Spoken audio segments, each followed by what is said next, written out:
વડાપ્રધાન નરેન્દ્ર મોદીએ ગાંધીનગરમાં મહાત્મા મંદિરમાં ગ્લોબલ રી-ઇન્વેસ્ટ રિન્યુએબલ એનર્જી સમિટની શરૂઆત કરાવી.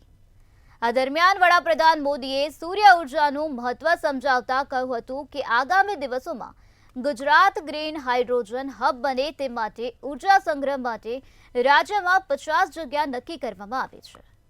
તે અંતર્ગત ભારત આગામી સમયમાં 31,000 મેગાવોટ ઉર્જાનું ઉત્પાદન કરશે. ગુજરાતની ધરતી પર શ્વેત ક્રાંતિનો ઉદય થયો હતો. હવે ગુજરાત દેશનું પહેલું રાજ્ય છે જેણે ભારતમાં પહેલી સોલાર પોલિસી ઘડી. દેશમાં સૂર્ય ઉર્જાની વાત પણ નહોતી થતી, ત્યારે ગુજરાતમાં હવે સેંકડો સોલર પ્લાન્ટ લાગી ચૂક્યા છે.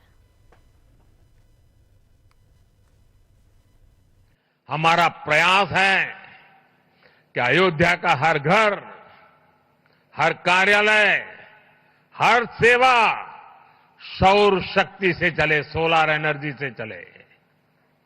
और मुझे खुशी है कि अब तक हम अयोध्या के अनेकों सुविधाओं और घरों को सोलर एनर्जी से जोड़ चुके हैं.